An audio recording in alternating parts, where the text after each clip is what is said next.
ನೋಡಿ, ಒಂದಂತೂ ತಿಳ್ಕೊಳ್ಳಿ, ನಾನೊಬ್ಬ ಜನಪ್ರತಿನಿಧಿಯಾಗಿದ್ದೀನಿ. ಸಾರ್ವಜನಿಕ ವಲಯದಲ್ಲಿದ್ದಾಗ ಈ ಥರದವೆಲ್ಲ ಸರ್ವೇ ಸಾಮಾನ್ಯ ಇದೆ. ಆದರೆ ನನಗೆ ಅದಕ್ಕೆ ಅಂಜೋನು ಅಲ್ಲ, ಅಳ್ಕೋನು ಅಲ್ಲ, ಮತ್ತೊಂದು ಅಲ್ಲ. ನಾನು ಸಾರ್ವಜನಿಕ ಮಹತ್ವವನ್ನು ಎತ್ತಿಡಿದಿರ್ತಕ್ಕಂಥ ಸರ್ಕಾರಿ ಆಸ್ತಿ ಸಂರಕ್ಷಣೆ ಮಾಡ್ತಾ ಇರ್ತಕ್ಕಂಥ ಇದರಲ್ಲಿ ನನ್ನ ಮೇಲೆ ಇಲ್ಲಿ ಸಲ್ಲದ ಏನೇನೋ ಆರೋಪಗಳೆಲ್ಲ ಬರ್ತಾ ಇದ್ದಾವೆ. ಬರಲಿ, ನನಗೇನು ಅದಕ್ಕೆ ನಡೆದಿಲ್ಲ. ಅಭಿವೃದ್ಧಿ ಮತ್ತು ಸಾರ್ವಜನಿಕರ ಸೇವೆಯಲ್ಲಿ ನನ್ನ ಕೈಲಾದಂಥ ಪ್ರಾಮಾಣಿಕ ಕೆಲಸನ ನಾನು ಮಾಡಬೇಕು ಅನ್ನೋದು ನನ್ನ ಕೆಲಸ. ಅಲ್ಲ, ಅದನ್ನ ಆಮೇಲೆ ಮಾತಾಡ್ತೀನಿ. ಈಗ ಅದರ ಅವಶ್ಯಕತೆ ಇಲ್ಲ.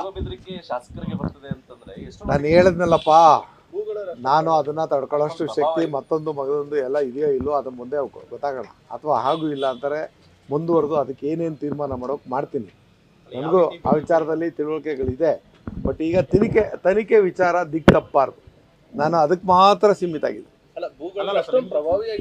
ಸಹಜವಾಗಿ ಎಲ್ಲ ಕಡೆನೂ ಅದು ಇಡೀ ದೇಶದಲ್ಲೇ ಆ ಥರ ಇದೆ. ನಮ್ಮ ಮಳವಳ್ಳಿಲಿ ಅಂತೇನ ದೇಶದಲ್ಲೇ ಆ ಥರ ಇದೆ. ಈಗ ಹೇಳಿದ್ನಲ್ಲ, ಅದೇ ಪ್ರಶ್ನೆ ಮರು ಪ್ರಶ್ನೆ ಯಾಕೆ? ಅದು ಸೂಕ್ತ ಸಮಯದಲ್ಲಿ ಅವಶ್ಯಕತೆ ಇದ್ದಾಗ ಬಿಡುಗಡೆ.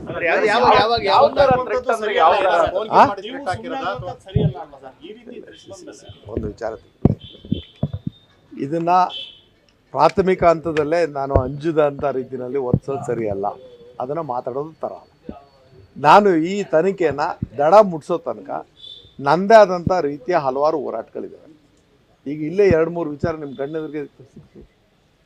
ಒಂದೇ ಸರ್ವೆ ನಂಬರು, ಒಬ್ಬ ವ್ಯಕ್ತಿ 6 ಎಕರೆನಲ್ಲಿದ್ದಾನೆ, 2 ಎಕರೆ ಮಂಜೂರಾತಿ ಅಂತೆ, ಅದನ್ನು ಮಾತ್ರ ಸರ್ಕಾರ ಅಂದ್ರಂತೆ, 4 ಎಕರೆ ಖರೀದಿ ಅಂತೆ.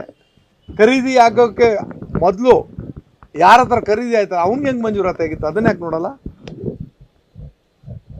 ಇದು ಒಂದೇ ವಿಚಾರದಲ್ಲಿ ಮಾತಾಡೋದಲ್ಲ, ಭಾಳಷ್ಟು ಆಳದ ವಿಚಾರಗಳಿದೆ. ಅದು ಸೂಕ್ತ ಈಚೆ ಬರ್ತದೆ.